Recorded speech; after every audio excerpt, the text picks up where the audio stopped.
Bonjour à tous, alors aujourd'hui nous allons réaliser un shampoing solide spécial pousse du cheveu avec la fameuse pâte à mousse que j'avais très hâte de tester.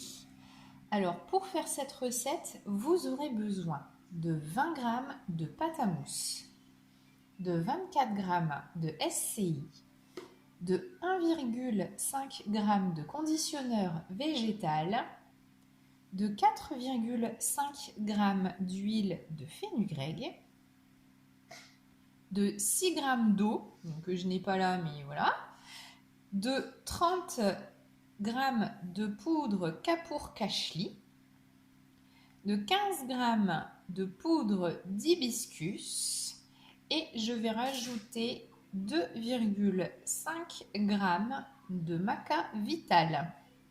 Alors, j'ai déjà pesé au préalable tous mes ingrédients pour la chauffe. Alors, dans cette petite casserole, vous avez les 20 g de pâte à mousse, les 24 g de SCI, les 1,5 g de conditionneur végétal, les 4,5 g d'huile de fenugrec et les 6 g d'eau.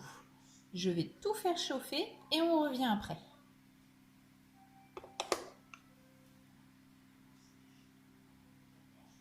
Pour vous montrer un peu la texture pendant la chauffe, je ne m'attendais pas à ça, c'est juste génial, ça fait une sorte de petite mousse, c'est tout crémeux. Enfin voilà, donc c'est pas encore fondu, parce qu'on voit encore le conditionneur végétal par endroits, donc je remets à chauffer. Ça y est, tous les ingrédients ont bien fondu. Ça a mis un peu de temps. C'est vrai que le conditionneur végétal est un peu long à fondre. Mais voilà, la petite texture, elle est super. Franchement, génial. Maintenant, on va l'incorporer donc à la poudre de Kapoor Kashli, donc à 30 g de poudre et 15 g de poudre d'hibiscus. Donc pareil, j'ai déjà tout pesé. J'ai tout mis donc, dans un petit contenant en plastique pour les poudres et je transvase le tout à l'intérieur de ce petit contenant en plastique. Du coup, normalement dans la recette sur le site d'Aromazone, ils disent qu'il faut mélanger avec les doigts. Malheureusement, je n'ai pas de gants et puis honnêtement, j'aime pas trop ça. Donc du coup, avec la petite spatule, je pense que ça va le faire. Donc, par contre, c'est volatile. Ça s'épaissit drôlement. Je ne sais même pas si je vais réussir du coup à faire quelque chose de bien avec ça. Bon, je mélange le tout et je reviens. Alors, comme vous pouvez le voir, c'est un véritable carnage. Alors, à la spatule, c'est vraiment pas évident de malaxer l'ensemble.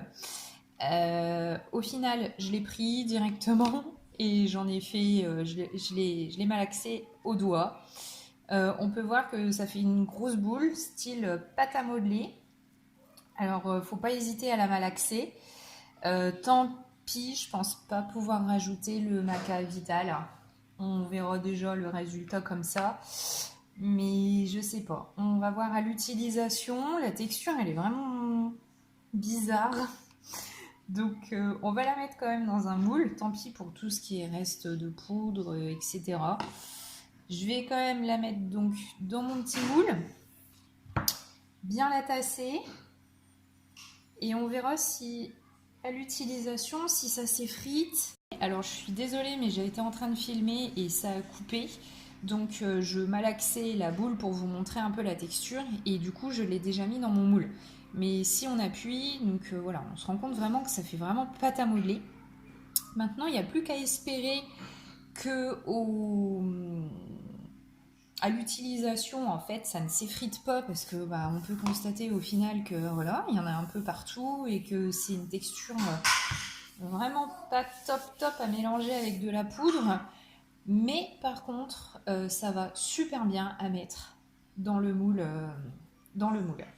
Donc, une fois que tout ça c'est fait, donc le maca vital aussi, je ne sais plus, du coup, vu que la vidéo a coupé, je ne sais plus si je vous l'ai dit, mais j'ai pas pu l'incorporer parce que vu la texture en fait à malaxer, Je ne me voyais pas rajouter cet actif. Donc, si vous voulez le mettre, je pense qu'il serait préférable de l'insérer quand vous mettez votre mélange fondu à vos poudres. Vous mettez les fameux 2,5 grammes, comme je vous ai dit au préalable, à ce moment-là, et je pense que ça devrait aller. Donc moi, là, pour l'instant, pour cette recette-là, malheureusement, je ne l'ai pas mis. Bon, à tester, voir si le shampoing ne va pas s'effriter. S'il ne s'effrite pas, franchement, je le referai. Je referai cette recette sans hésiter. Donc, une fois que c'est fait, que c'est mis en moule, vous le mettez 15 minutes au frigo, vous le sortez, vous le laissez sécher à l'air libre 48 heures. Et ensuite, donc, vous pourrez l'utiliser. Je vais vous mettre toute la recette et toutes les informations sur mon blog. Donc, n'hésitez pas à aller voir. Et en même temps, pareil, vous aurez mon retour de savoir si ce fameux shampoing s'effrite ou non. Voilà, j'espère que cette vidéo vous aura plu. À très bientôt.